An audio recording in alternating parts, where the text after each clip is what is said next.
scary because it drives you to do things that are not so good. But it was an interesting theory.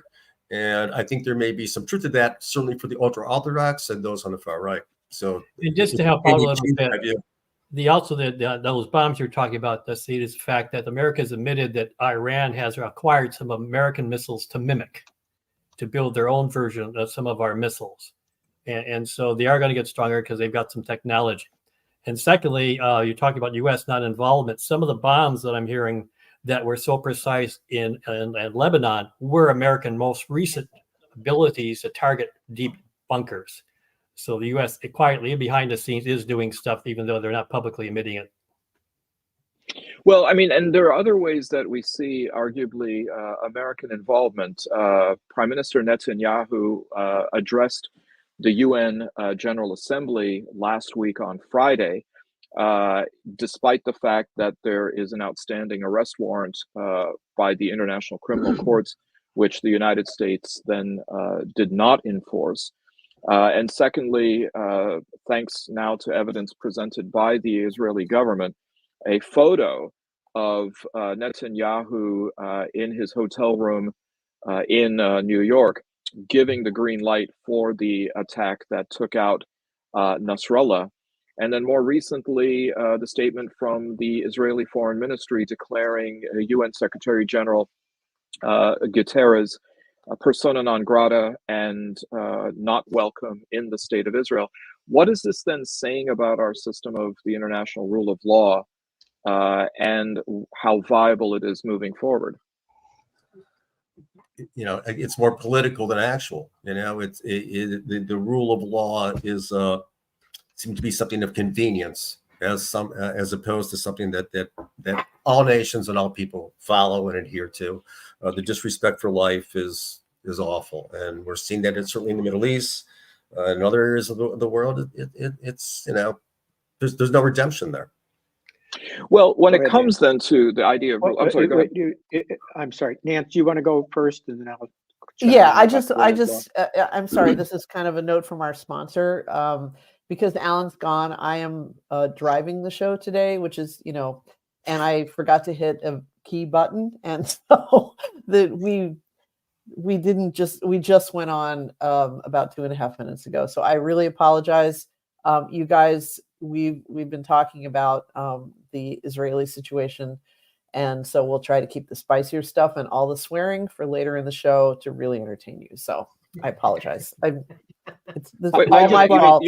You mean nobody heard that Joel has converted to Islam because he wants to avoid Rosh Hashanah and the high holidays? I think Ramadan would be good for me. Diet wise, discipline wise. Nancy, I enjoyed the burqa you were wearing when we came on the show. He converted for the jokes, as they say. Yeah. Or anti-dentite. Or the dinner. What happened to the dinner? Yeah, he wants the iftar, right? Well, but we still have time for I want to go back to the rule of law, if I could, for a second. Sure. While I'm always concerned about international law because it's so dependent upon nations following it, I'm more concerned about our country, in which, you know, we talk about the rule of law being sacrosanct. And we're ignoring the international law when it's not convenient for us. We enforce it when it is, and we ignore it when it isn't. That is a problem. That should not continue to go on. Well, Bill, I mean, it seems as though that distinction is also happening here at home when it comes to whether the idea of the rule of domestic law having any value. Candidate Donald Trump. I was hoping we'd segue that way. Thank you. You know, it's that whole simpatico thing. As Beverly said, it must be from thinking of you back in the '60s with that iconic photo, Bill. Yes. Thank God Alan's not here too. Thank you. Make my Friday good. I have the power to put that one up. Oh no, Come on, Nancy, but I won't. let's do it. Let's do it. Well, former President Donald Trump has vowed that if he were to be reelected, that he will prosecute Google over quote unquote bad stories about him. This also on top of the pledge that he's planning on prosecuting all of those cheaters, in his estimation, which after retweeting a particular montage had people in orange jumpsuits, including former Speaker of the House Nancy Pelosi, including President Joe Biden, including Vice President Kamala Harris, and also Minnesota Governor and Vice Presidential candidate Tim Walz. At a certain point, is this really just rhetoric and bluster that can be ignored, or is it something perhaps more disturbing? Nancy. Grandpa's brains have turned to mush. I mean, he is saying, if you are as I am, extremely online, you are seeing these, mouth farts out of him like twice a day now. I mean, wherever he is, he says something ridiculous and outrageous, and it's having an effect in the sense that it's, what was Steve Bannon's deathless phrase, flood the zone with shit. That's what he's doing. He's saying ridiculous stuff. We're going to tariff our way into vast prosperity. Nobody's going to feel any of this. I'm going to lock up Nancy Pelosi. I'm going to do this. I'm going to do that. And legit news organizations are no longer really reporting this stuff. I mean, there's a few internet people that just kind of keep up with this. I don't know how they keep their sanity, that post clips on social media, but that's about the only place you're really seeing it. And, as our commenter here says, it's a right-wing race to the bottom, but that what that does is it has an effect of essentially making it not happen. I mean, if most people don't have the time that I do to be watching the news or this kind of stuff all day long. And they don't know that's going on. So there you go. Well, Nancy, that's the demographic, that white male group that's enjoying what he's saying and jump on all over that. That's making them the motivated vote. This is that probably the is. guy that you would think about who you wanted to date if you were single. Okay, he's the guy that Trump's trying to get to because of the fact they're listening to them. Okay, because when you talk to people, I talk to my daughters, and because they do where they work, and everybody's like, it's that white male. They're coming in. Vance is going to be here once a week. Trump's going to be here once a week, but they're all going to those white male areas of the state, and that's what they're going to be talking about. Yeah, exactly. And Vance in particular is another one who's as bad as he is. Sorry, go ahead, Barb. They're trotting him out. They're trotting Vance out every other day as if he were a normal person and not a bot. Yeah. And the way that he smirks into the camera, that was the thing in the debate that freaked me out the most, is that he'd say these things and then he'd go, yeah. Right. and when he actually said the words, I thought you guys weren't going to fact check. Yeah. Well, what's that funny, means you're right. But Barbara, what you changed into, because in fact, if you look at that male group, Vance's numbers went up amongst that men group. Okay, Waltz went up too, but the largest jump for support was amongst those white males that we've been talking about. They saw improvement in Vance's numbers. They love that stuff. Yeah, and that's why they picked. But that's exactly why they picked Tim Walz, was to get to those people, is to be more like them. But apparently the problem is that Walz should have been more ruthless, but he's a nice man that talks directly to people. Right. And I think they might have miscalculated. That's not what they want to hear. They want to hear horrible things. It's and that's what's unfortunate. Yeah. And that's what's unfortunate. I understand, what Ed is saying with that demographics. I'm like, at this point, I think everyone is done. Basically, I mean, everyone's out there on both sides every day. I know that we're out there hitting the pavement, especially in Wayne County, and we're making sure that, the base and the ones who are supporting Kamala and the ones that's undecided, even though I don't believe you have any more people undecided. I think they like that column. I think people have their minds made up, but we're going to go ahead and play this, that people are still out there undecided at this point on which candidate. But it's going to come down to, this is crazy October. I think everyone who does this, and Ed would agree, right before a major election like this, and this is a firepower one, this is going to be crazy October. Do you think it's crazy so far? Wait for the next couple of weeks. But again, I just tell people, hey, just stay focused. And then just, this rhetoric that's out here, at this point, you know what you want. And this election is going to tell us a lot about America. And we don't want to know it. Exactly. I have been talking to people who genuinely believe that what's the number? 315,000 criminals were released into the United States from southern borders. And they're doing all the crimes, and they're doing all the raping, and they're bringing the TB, and you can tell them the truth, that which is, that the actual truth is that sort of is a correct number, and it's sort of not a correct number, and it's people that have been here since Obama was president, and this weird status, and they just look at you and they go, 315,000 criminals have been released in the United States, and because of that, they're going to vote for Donald Trump. Doesn't matter that a lot of them came in when Donald Trump was president, because he talks like they think. Well, Barb, I mean, on that, and expanding it to the aftermath of the debate, one of the points that was made by Vance was that, I mean, this was just out there without much opportunity to really refute it, that apparently undocumented migrants are responsible for the skyrocketing housing prices and the shortage in housing. So, I mean, part of this, as you said, is really about media responsibility of pushing back, the dreaded fact checking, which seems to be a heresy for Vance. Is there any way out of this? I mean, will it stick for anybody? I wish I knew the answer to that. It is amazing to me, out of all the lies that were spewed that night, the housing issue and the fact that Trump saved Obamacare, saved the Affordable Care Act, were simply amazing to me. And to be honest with you, if there was one thing that I would advocate, it's that we not have these debates where there's no fact checking anymore. Right. They ought to fact check everybody.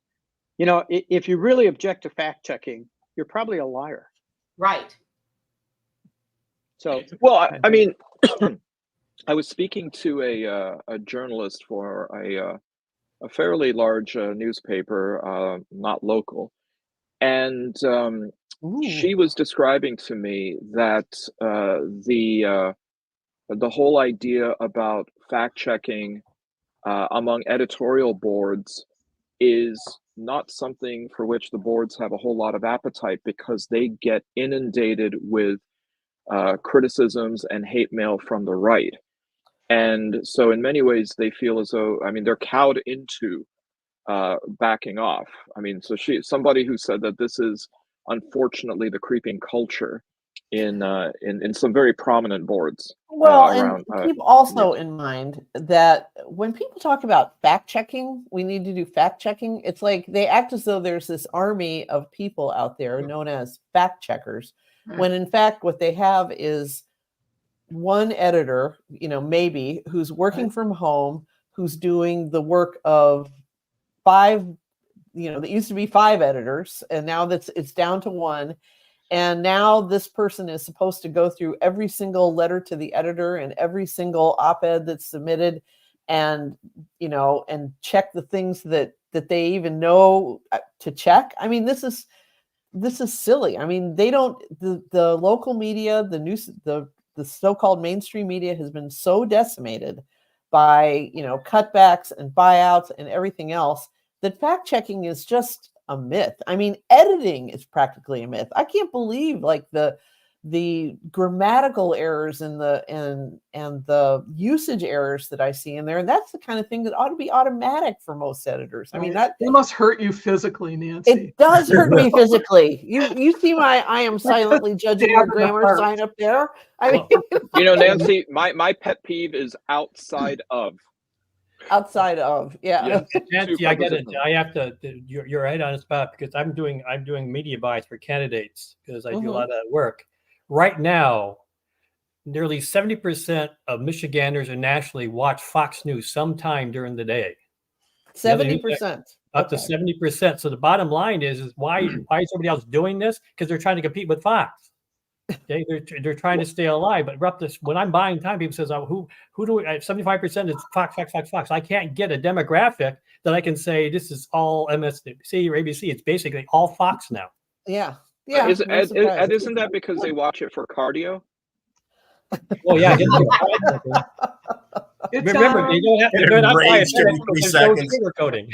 I received this mailer, this very large mailer yesterday, I guess because I'm a registered Democrat these days, against Mike Rogers, and of course it's the standard attack point on Mike Rogers, which is that he's actually a Florida resident, not a Michigander. Sure. But my favorite is he said Rogers after he left his Washington. He lined his pockets and moved to Florida, where he bought a nearly $2 million mansion and 2 yachts. Okay. Speaking of using language correctly, we're going to have a talk with the Michigan Democratic Party, because they apparently have just a generic real estate photo here, which is supposed to be the $2 million mansion. And this picture are the 2 yachts. Okay? And to me, it's like we need. I know the Democratic Party has a blue collar base, but we need to understand what a yacht is. And these 2 things are not yachts. I think these are boats. So I think it's so. Isn't that a sloop, John B? Yeah. It's not a sloop. I can tell you that much. Nancy, they forgot there wasn't yachts. It's yada yada. Yada yada. Hey Ed, I mean, given the expansion of the war into Lebanon now, and given the fact that we do have a sizable Lebanese American community locally, are you seeing anything in the polls that's shifting things? I mean, I had pretty much assumed that the Lebanese American community was already voting how it was, which didn't necessarily favor Kamala Harris. But are we seeing a further shift away from that now? Well, we're seeing some movement back to the party. But here's what I'm saying. This was going to be my schmuck of the week, anyways. Okay. Right now, when I'm in Wayne County, all I'm hearing the fact is I'm not voting for Trump, but they won't say Kamala Harris. Okay. And matter of fact, going to do some of the door-to-door stuff in Wayne County, talk to people on the street. Please vote for me, but it's okay if you vote for Trump. The problem is Wayne County is getting a mixed message in some of those competitive districts. Vote for me, but I don't care if you vote for Trump. So that's what I'm hearing right now. I mean, this is right. This the is numbers are coming back. Right, the uncommitted, but they're not committing after they're uncommitted. Yeah, that's because I think the uncommitted quote unquote endorsement was, we're not endorsing anybody, but we're not going to vote for Trump, and then you basically vote for who you want. So it's sort of like a backhanded kind of endorsement. Nancy, why don't we go to an extended commercial break since we had the tech issue. I screwed up the first one. Okay. That is noble. Nancy, I gotta hand it to you. You are true blue. I was trying to use the passive voice, but as a true journo, you pushed back and insisted on using the active voice, and you, in fact, incriminated yourself. If anyone has to pee, you have 2 minutes. So let's get going. This is Alyssa Slotkin, Democrat running for the U.S. Senate.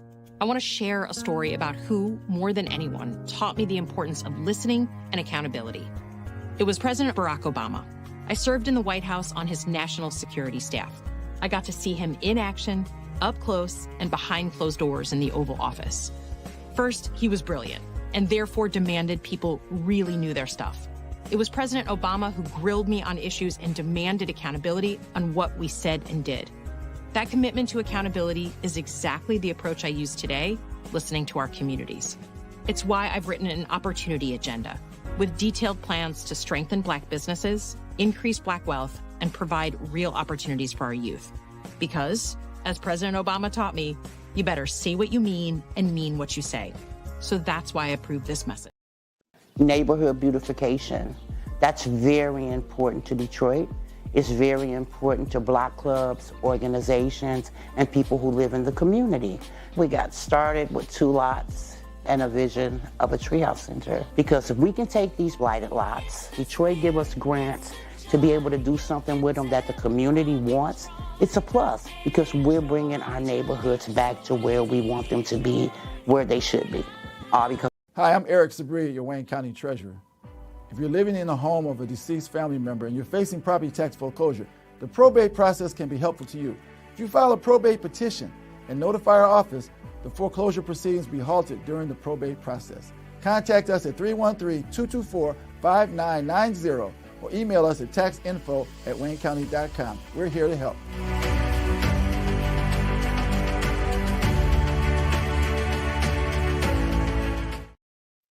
All right, welcome back, everyone. Thank you, Nancy, for what you did in the active voice.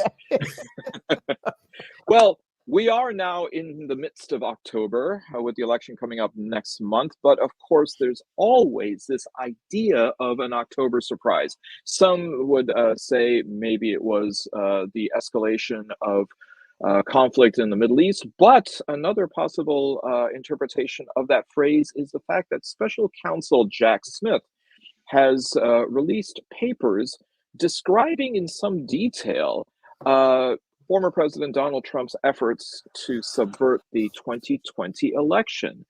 I'm sure, and I'm looking at you, Bill, because I know that you are quite assiduous at this, reading the various reports. And I confess I'm only halfway through it, but it reads so well. I mean, it is so much fun to read. I just haven't had enough time. I noticed that I think somebody covered this on the news last night. You know, one of the things that's in there is Giuliani sent a message to the head of the Republican legislature in Michigan saying, we need a riot, something passed in the legislature to indicate that they are studying the issue of whether or not this was a legitimate election, which would have created all kinds of havoc. It went to the wrong number. He sent it to the wrong number. Are we now? I mean, can we openly talk about the fact that Rudy Giuliani is kind of a pathetic alcoholic? I mean, I don't want to. Well, his daughter's certainly talking about it. Yeah, his own family has been talking about it for a while, and it's just, you know, it's. Well, but the reason that that's so relevant, in my opinion, isn't that it was Giuliani who is crazed, but the fact that somebody told him to do that. Right. Yeah. I mean, you cannot read this document and not believe that this was a coordinated effort.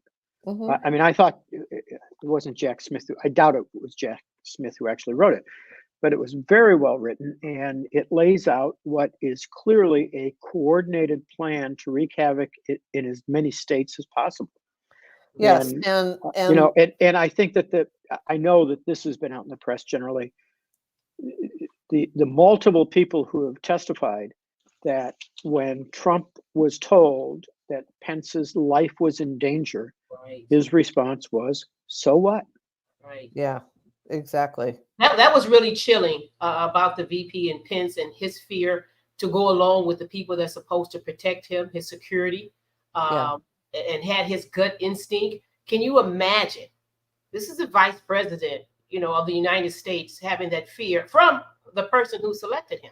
Mm-hmm. Well, there's also a lot of great evidence in here that Trump leaned on Pence really hard the week before. Right. And that Pence was not confrontational with him, but clearly didn't do his bidding. And exactly. Well, and you also see Vance leaning into this by not admitting and acknowledging that Biden won the election. So it seems as though they've resurrected. But he's just looking to the future. Yeah. Okay. It also needs to be said yet again, and I don't even know why I'm wasting my breath, because I'm sure none of these MAGA idiots are actually watching this show.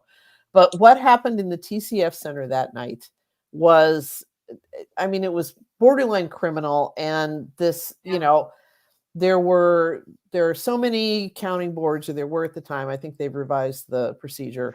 And before the election, well before the election, they knew that it was going to be a crowded room, and COVID was in full flower at that time, phase COVID 1.0, original recipe. And so they said they were going to have, they were going to limit the challengers to one Democrat, one Republican, and one nonpartisan per counting board, which still there's something like 200 or something, and that still made for 600 people in the room.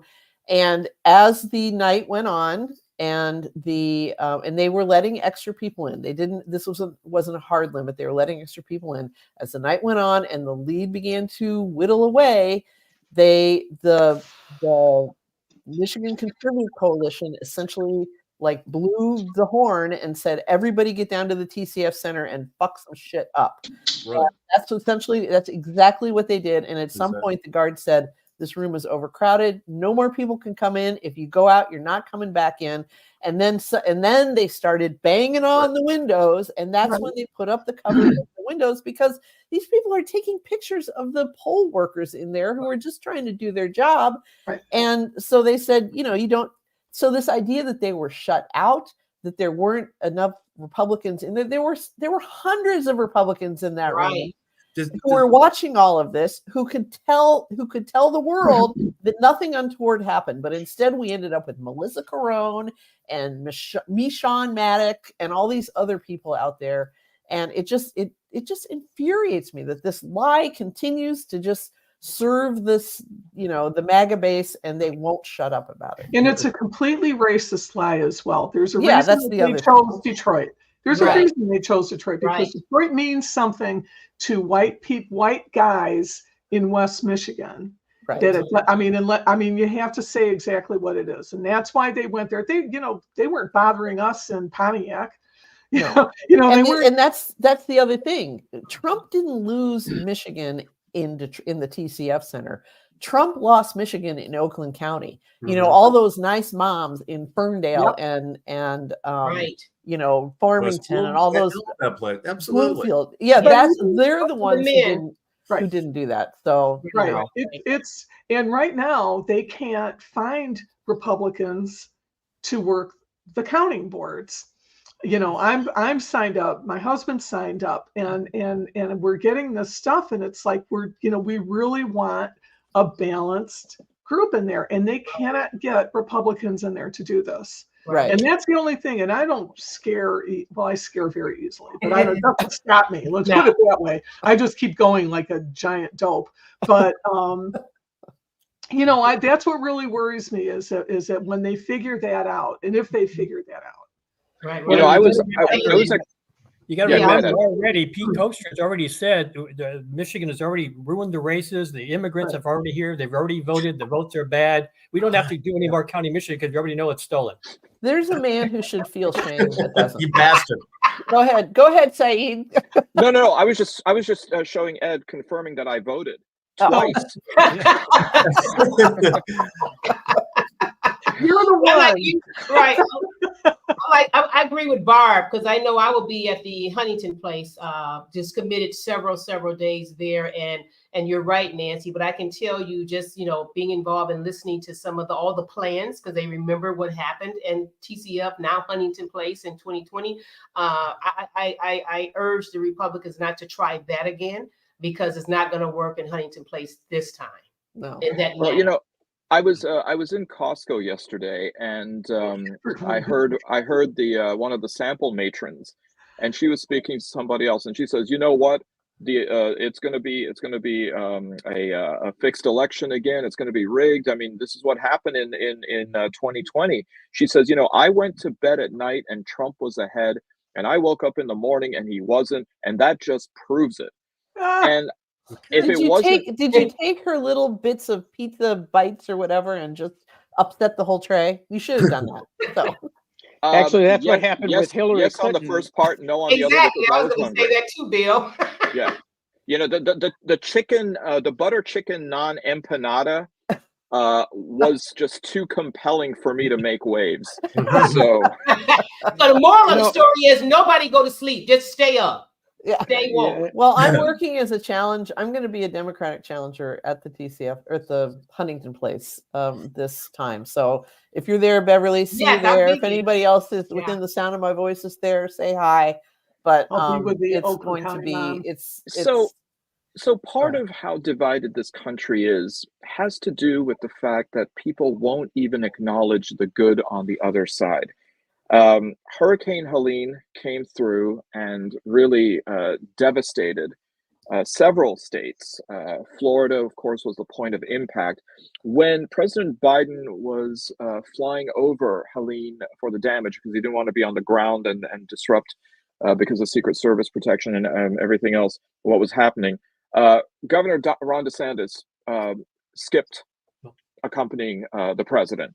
But you also have perhaps even further and more long-term devastation in Western North Carolina. Asheville is practically cut off. Interstate 40 between Knoxville and Asheville is closed until next September. Wow. And another nearby highway is closed till March. No cell service or very limited cell service, no power. I mean, this is awful. Ed, how do you think that that's going to be something that that people are going to care about as far as who to blame, who to credit? I already know who's going to blame. Here's Trump's message: this is a Democratic instigated thing because now my Republicans from the mountains are not going to be able to vote. Oh, yeah, that's certainly what it is. For sure. Actually, he actually went further. They found us out. He went further than that last night. That the Democrats are controlling the weather. Yes, right. She sent a text. Yes, one of those crazy lasers. God only knows. I mean, that they're intentionally doing this to Republicans. I mean, the insanity of that is one thing, but you know, the absurdity of it, I can't grasp. And the fact but Joel, you got to remember the fact that Chinese admitted doing it in their own country. Now, why some of the floods are happening because they're trying to make this fake rain. So some of the flooding they have in China. So there's factual that it can be done. So I'm sure it can be done. In America, it's the Democrats doing it, right? Who are creating the hurricane? But again, it's the demonization of the other. It kind of, this whole thing with immigration is just so disturbing. To demonize immigrants is just so base and awful. Without the recognition that we're all immigrants. But these same people don't believe that there was an insurrection January 6th. You can't. Correct. It's amazing how the narrative or the script of America is completely flipped, and how really Trump and Fox News have achieved that. It is a phenomenon. We can no longer say none of us here ever fucking happened. They broke the bar. There's no more bar. There's no more. There's no bottom. Bottom is that. Trump actually went further late last night. I was listening, and I think he was in Michigan when he said the reason that FEMA's not in there helping is because they stole the money from FEMA and gave it to those immigrants that were brought in, hoping that the immigrants would vote for him. That's what he said last night. That's why most immigrants are doing so well. Was that before or after MAGA people were fighting each other? Was that before? Do you know why immigrants are doing well? It's because we all carry umbrellas. So we prepared. Well, Ed, actually, cloud seeding is something that is being done in places like the UAE and Saudi Arabia. Yes. In order to offset climate change. Yeah. Right. Yeah. I mean, China's the one that overdid it, which is really funny. I was reading a story about China where they actually are creating some floods in the country. Yeah. I do want to point out too that JD Vance called climate change the weird science. Don't trust those experts. No, that's from a guy who wears Maybelline eye makeup. No, actually, Barb, I think he was trying to appeal to the Gen X crowd because they remember that movie fondly. It was a great movie. Speaking. This go ahead. Chronic commenter here. You don't like my music. He comments on everything, and I've been posting most of what he comments on during the show. But he has hit on something very important with this one. I was talking to somebody the other day about how would if Trump is somehow, if he's reelected, and is somehow able to at least start to make good on his promise to evict. Mass deportations. Mass deportations. I'm sorry, the phrase was eluding me. What would happen? What would happen? And I was thinking about it, and I was like, well, most of the restaurants that are functional in this country would probably have to close because they depend heavily on recent immigrants, mainly people from Latin America, but also Bengalis, you know, quite a few people from overseas. That would, and it's because, and I asked a friend of mine a woman I work out with whose husband is a chef at a couple of major restaurants.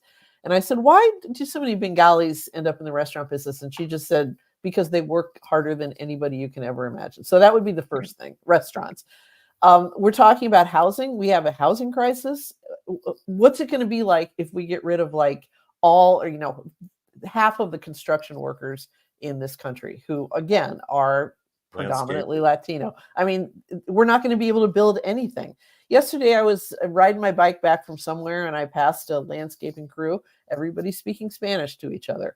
And I thought, well, I hope everybody in Bloomfield Hills and Grosse Pointe is good with mowing their own goddamn lawns, because that's going to be gone too. I mean, there are tons of key essential businesses that are that rely on immigrants to do this, and not all of them are 100% legal. Okay, I mean, including Major League Baseball, but we'll get to that in a second. You know where it's going to hurt? It's going to hurt Western Michigan, where they have all that farmland, and I mean, the cherries and the apples, Mm-hmm. and all those white men that are all up in arms. Guess what? You're going to be picking apples forever. Yeah, or they're going to be rotten on the ground is more likely. Well, for the woke crowd, how am I going to get my avocados and my artichokes and all those other things I like to eat? Exactly. What about Nancy's avocado toast, which she relies on for breakfast all winter long? God. Okay. Oh my God, Nancy going first and third person in the same sentence. Bizarro world. It looks like the xenoxenophobia has hit another level, and I'm afraid it's going to get even worse. 5 University of Michigan graduate students from China have been charged in a federal counter surveillance probe at the Camp Grayling military facility. The complaint was filed against Jikai Zhu, Renshang Guan, Haoming Zhu, Jingzhe Tao, and Yi Liang. There you go. I'm working on my visa application for Beijing. So he's showing off his deep knowledge of that BBC Guide to Pronouncing Names. There you go. So, which, by the way, these guys' names weren't in there because that's 20 years old. But you know, as a smart, all we can do is just shake our head and say it's not so. How did they get into Camp Grayling in the first place? Did they walk through the woods? I mean, that's. Well, here's the charges against them. The charges are conspiracy, making false statements to investigators, and destroying records during the federal investigation. Okay. We've got 2 lawyers in the House. I mean, are these? The nature of these charges seems a little bit specious to me. I don't know what did they trespass? I mean, Well, they were apparently caught deep within Camp Grayling taking photographs of military equipment. Okay, and it was some kind of maneuvers that they were doing with Taiwanese soldiers, and you know. After 9/11, there were so many cases of Arab and Muslim individuals who were getting detained for taking pictures of the Empire State Building, the Washington Monument, under the allegation that are you finding more potential sites? In England, I remember one time I took a picture of MI6's headquarters because it was in a James Bond movie, and then I was like, oh boy. Uh-oh. I guess they'll never cast me in the movie. But that kind of paranoia, I mean, it seems like it's the only thing bipartisan now is ganging up on China. Well, how did they get in there though? I mean, that's really interesting. Well, I know. I mean, I'm curious. My husband is a fly fisherman, and so he's up in that area a lot. And we vacationed up there, and you hear the planes going over, and sometimes they do bombs. That's why the Kirtland's warbler, returned from extinction. It was because they nest in a particular type of pine tree that tends to grow after a fire. So they found them in where the bombs had gone off. And I love Camp Grayling. I love how whenever you go to the grocery store in Grayling, there's always people there in camo fatigues. And plus, let's not forget that in the 90s, I believe it was some Michigan militia guys who were supposedly going to try to break in and take over. Those guys were cool.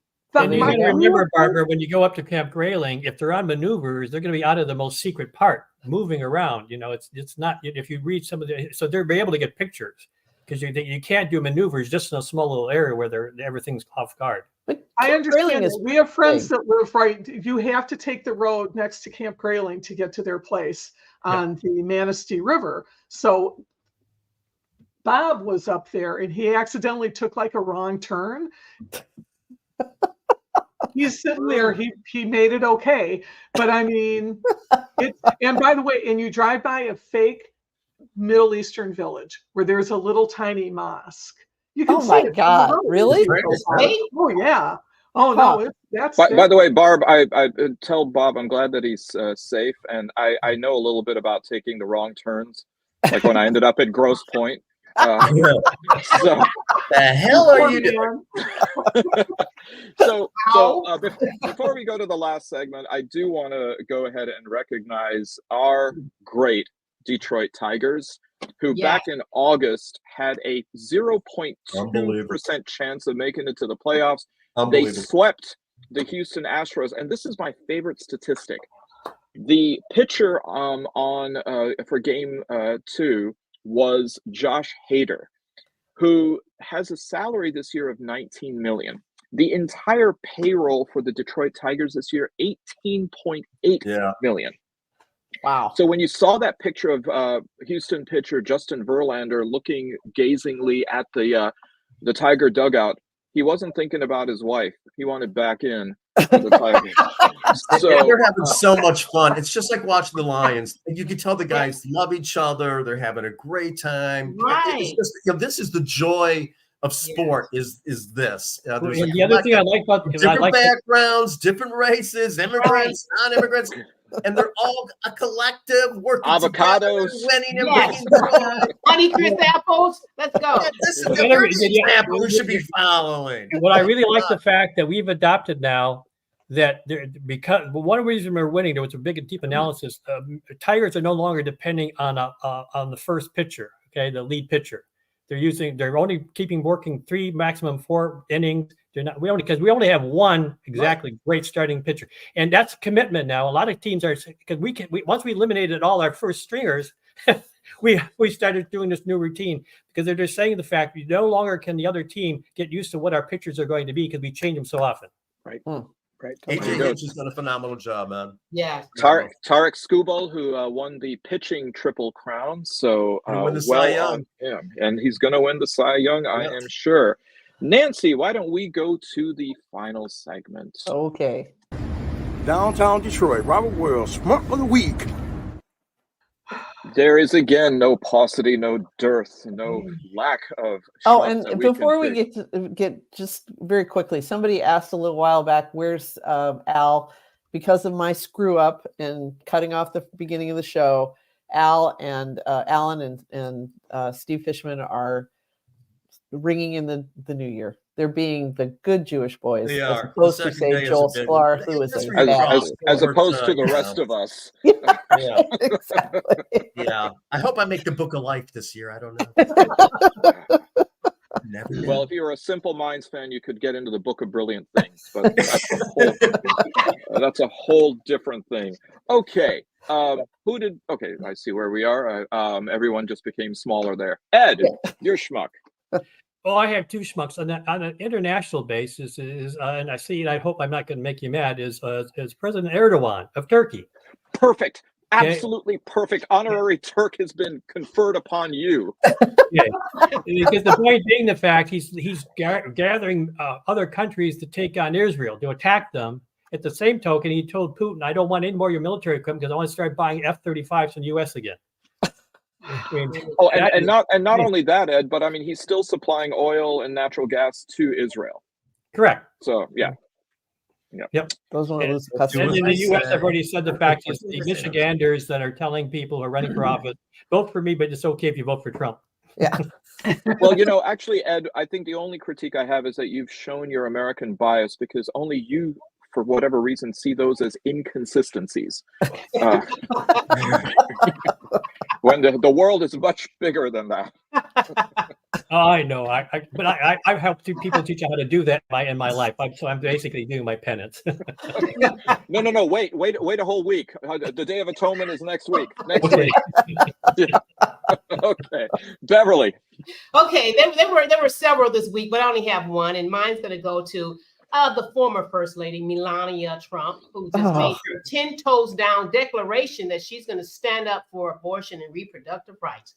Really? Okay, you were the First Lady at the time. It would have been great, not with a memoir or a book, when your husband and his administration was working hard to, overturn Roe v. Wade. That probably would have been a great time to stand up and make that declaration. So I'm going to say she's my schmuck of the week because, you couldn't think of it a few years ago. So she's my schmuck of the week for her declaration.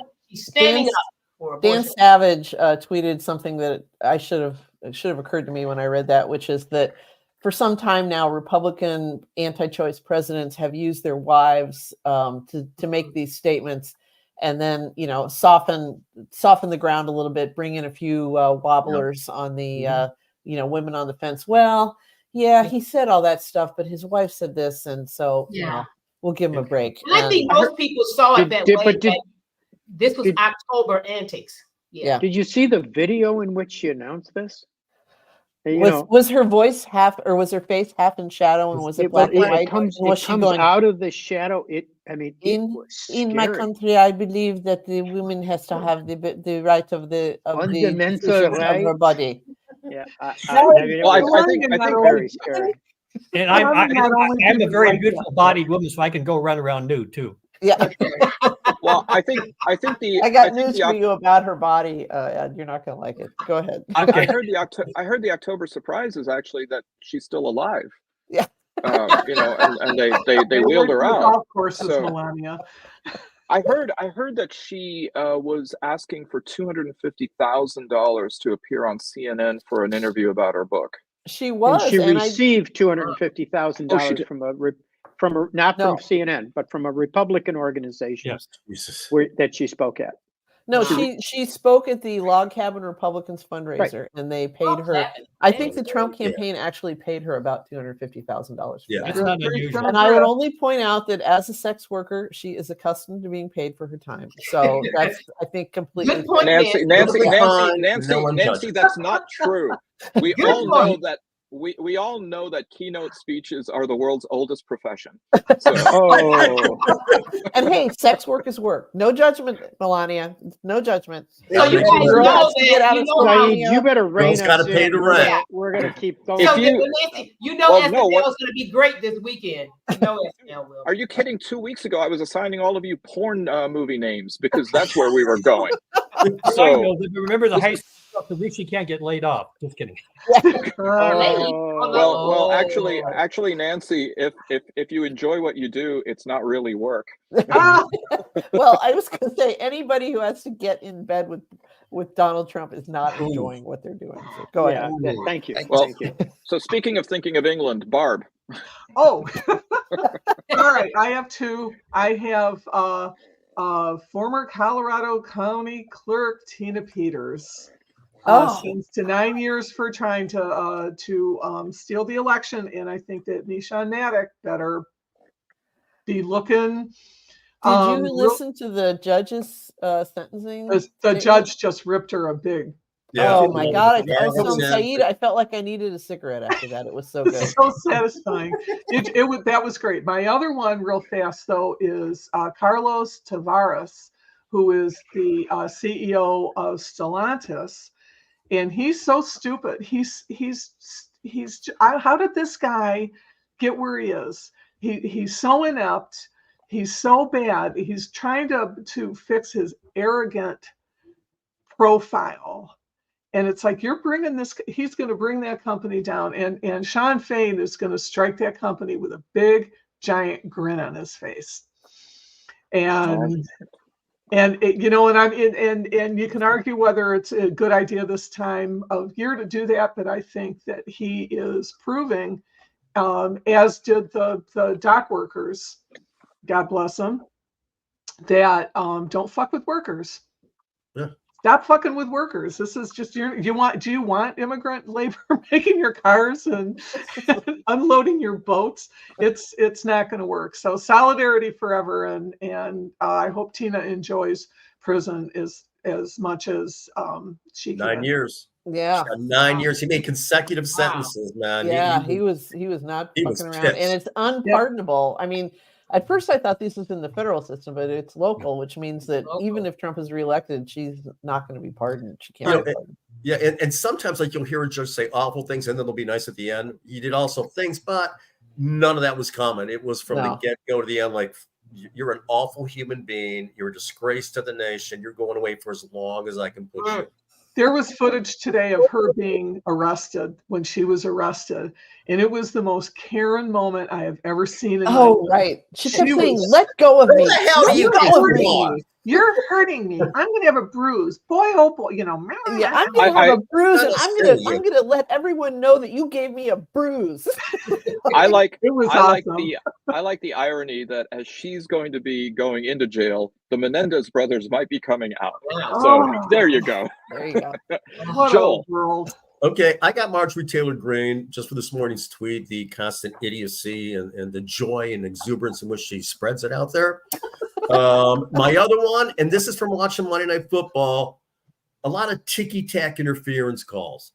The refs got to let the boys play. You know, it's a handsy game. It's a violent game. The interference calls late in the game on Arnold and Carlton Davis, that's absurd, man. You got to let the boys play. So the refs who are throwing laundry, keep it in your pocket. Throwing laundry. Throwing laundry. I don't want to say Who gave After Joe those what calls, before this show? Ticky tacky. You know, yet another Ticky-tacky, example of immigrant idioms infiltrating our sports. But Joel, I agree with Joel because that spread it a little bit. They did a little bit of that in the WNBA this season too. A little bit too much. Let them play. My computer's lost it. There we go.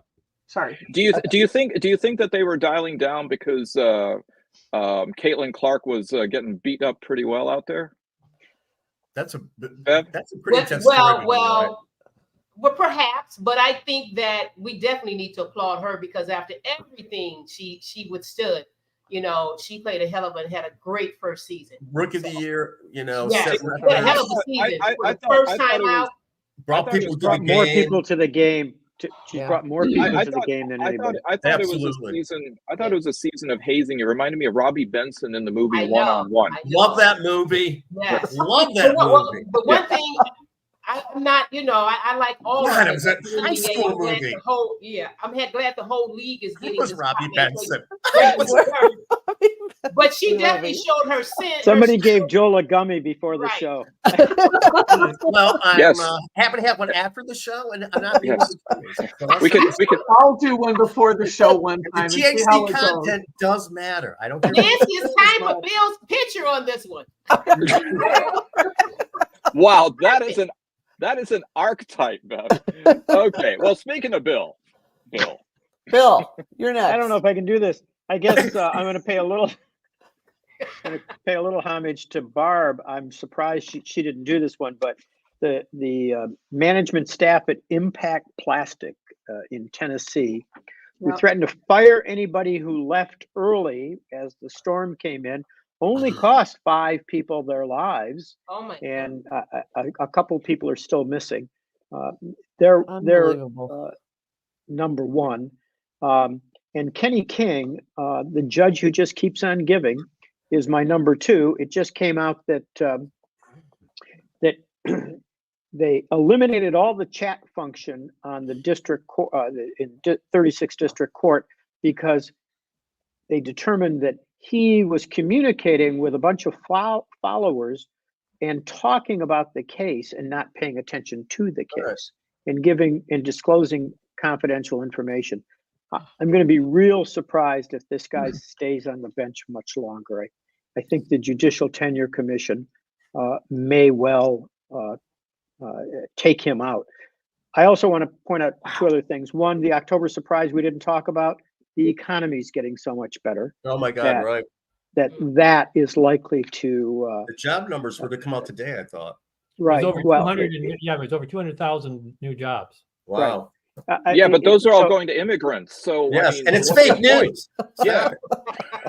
It's like they did it. I also want to support Nancy because she's always in charge, as I told Alan this week.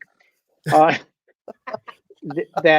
there's a great article about this male-female split and why these men are going in the New York Times.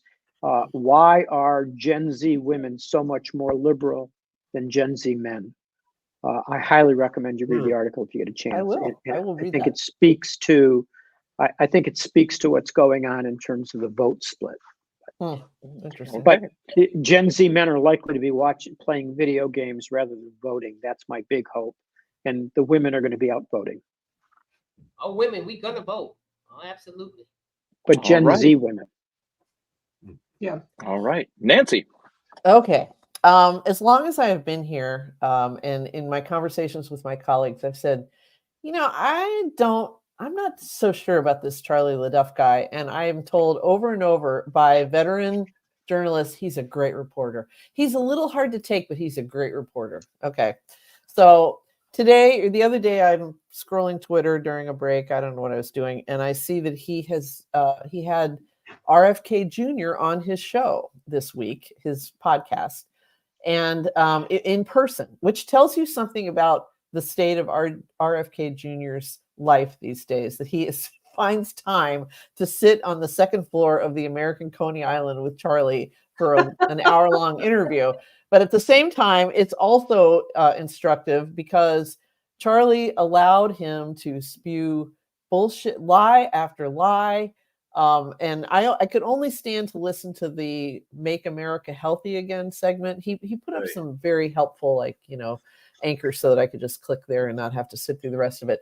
And it was just, we're going to do away with fluoridation, and we're going to do away with this, and we're going to do away, and all I could think was, this guy is going, if Trump is reelected and he elevates RFK Jr. to some sort of position of authority in the public health sphere, it is going to be to use the ex-president's favorite word, disaster. It's going to be an absolute fucking disaster. It's bad enough that there are people who don't remember when kids used to die of, pertussis and measles and, have scars from chicken pox.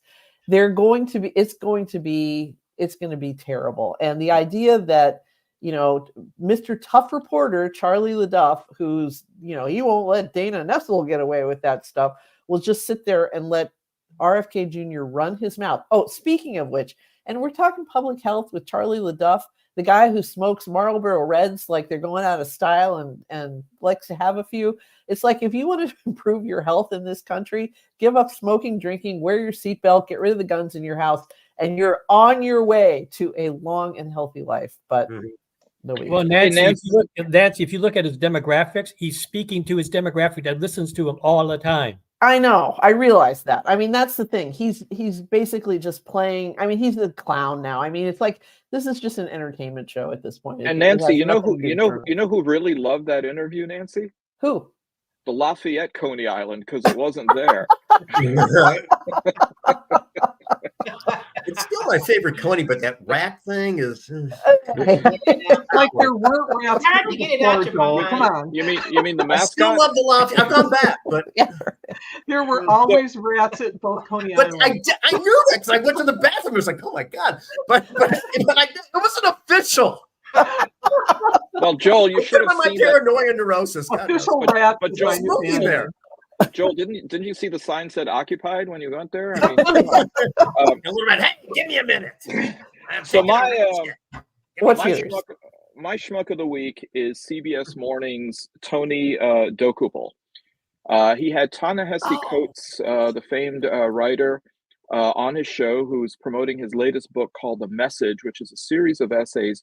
But one of the highlights in there was when Ta-Nehisi Coates had visited Gaza and the West Bank, and in his reflections was talking about the suffering that the Palestinian people endure under occupation. Dokupul decided to put him through a Torquemada-like inquisition, asking him, do you believe Israel has a right to exist? This book looks like it could be found in the backpack of an extremist. And are you offended by the idea of a Jewish state? Wow. Coates was grace under all of this barrage of fire. And he certainly got fairer treatment by Jon Stewart and on other platforms. But it was a disgusting demonstration, which I don't even think can be called journalism.